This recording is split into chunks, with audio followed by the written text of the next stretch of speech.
Hello and welcome to Mortgage Introducer TV. Half a century ago, women in the UK gained the right to secure a mortgage without a male guarantor, reshaping financial independence. I'm Chris Davis, and with me today is Sam Lindsay, founder and expert mortgage broker of My Mortgage Angel.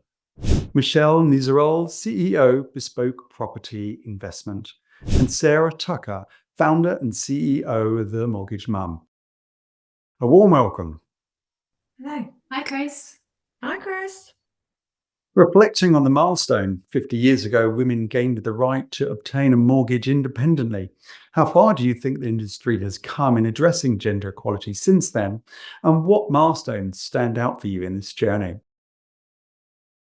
Obviously, the Gender Equality Act came in 1974, which really motivated women to be able to get mortgages on their own without the guarantor of a husband or a father. It's really instrumental because before then, women's income was seen as very erratic. They could stop for looking after children, and they weren't really paid very well either. We had a huge pay inequality at the time. So kind of in the 80s, the pay gap started to narrow a little bit. In the 90s, we saw a lot more education coming out. Women were more aware of their finances and a little bit more confident to grab things on their own. In the 2000s, we saw rates drop quite historically, which allowed a lot more home ownership in the female space. Then you've got the regulation increase around 2008 time, the dissolution of the self-certification mortgages, all the areas where lenders were becoming more responsible to lend to women and to protect them, because we don't want to put them in a financial situation where they're not comfortable, where they can't afford their living. So we've come quite a long way. Obviously, mortgage companies can't use gender to affect the calculations on how much they'll lend you anymore, which is quite a big step forward. Even things like if clients are on maternity pay when a mortgage is being done, actually, many lenders will look at their return to work plans and they'll actually base that on there. They don't require clients to actually be back at work to be able to take that mortgage. So it's quite interesting. We've also seen a kind of change in the way women work, really. Historically, we would have had small jobs around childcare. However, now we see many more women going into the self-employed market, myself included in that space, because it's much more flexible arrangement. And I think that's indicative of the market not necessarily providing the flexible space that parents really need. And that's not necessarily women, although women are still inherently seen as the carer for the children. I don't know, countless times schools will phone mum first if there's a problem. And I'm not sure that's ever going to change in the future. But yeah, we've definitely seen a lot of change in the last 50 years, and hopefully there's a lot more to come in the next 50 years. Thank you. Barriers then and now. While legal barriers have been removed, social and economic challenges persist. What are some of the modern day obstacles that women still face when trying to secure a mortgage, and how can we work to overcome them? So thanks ever so much for having me, Chris. Basically, the issues that we find at the moment is still the gender pay gap is really still, although we've come a long, long way, it's still obviously there.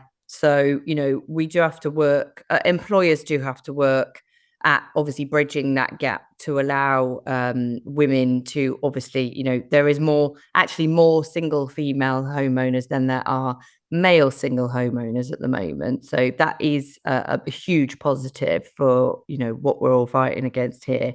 But it's really that women also, the obstacles that they've got is, although there is obviously paternity pay and we can share paternity leave now between men and women, which is absolutely fantastic. Predominantly the woman is the main caregiver still. So, when we've got these fantastic careers or encouraging, your daughters and your granddaughters into, particularly still male dominated industries, the females are the ones that are still taking predominantly the leave off when they have a child.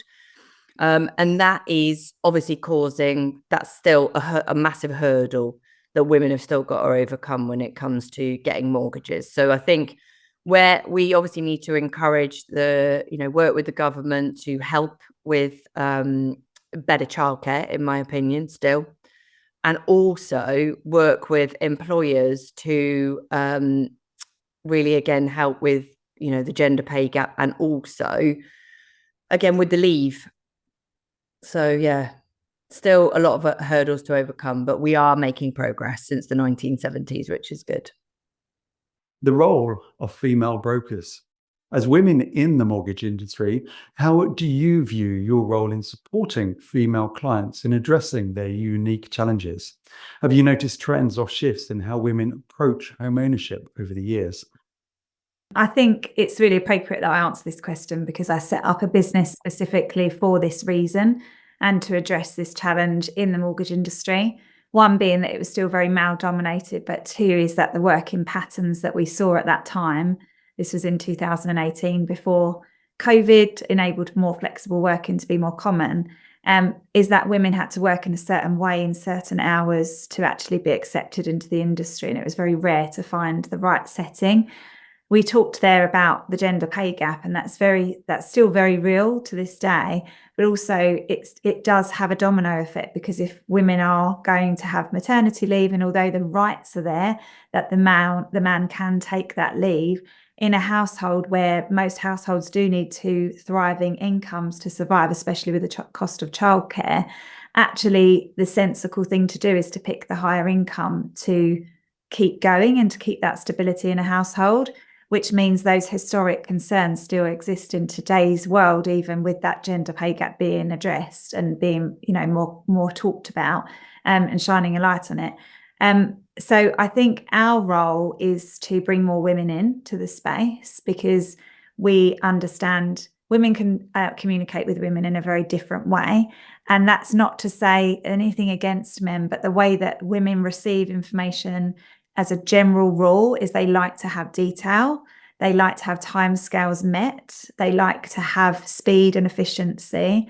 They're more thorough in general, and they like to really understand what's happening. And there's a real confidence layer that exists within women, more so than men, that they have to fight for their position. And therefore, any kind of lack of understanding from a woman previously to myself creating this space for us, they wouldn't want to say that they didn't understand something for fear of, looking bad. And that's because that's our conditioning. Our conditioning is that we have to prove ourselves and we have to not show vulnerability. So you have to really, we have to still challenge that in our female clients to say, it's okay if you don't get it, ask me anything you want. There is no silly question.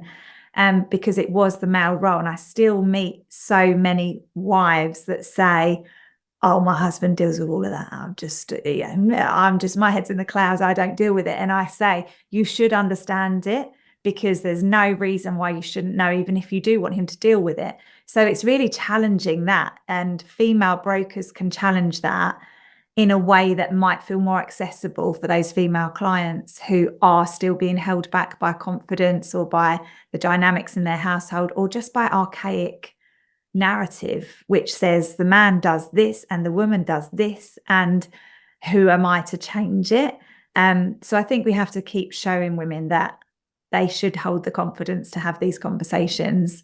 And yeah, there's still more work to do that we see. Thank you. And the last question is looking ahead.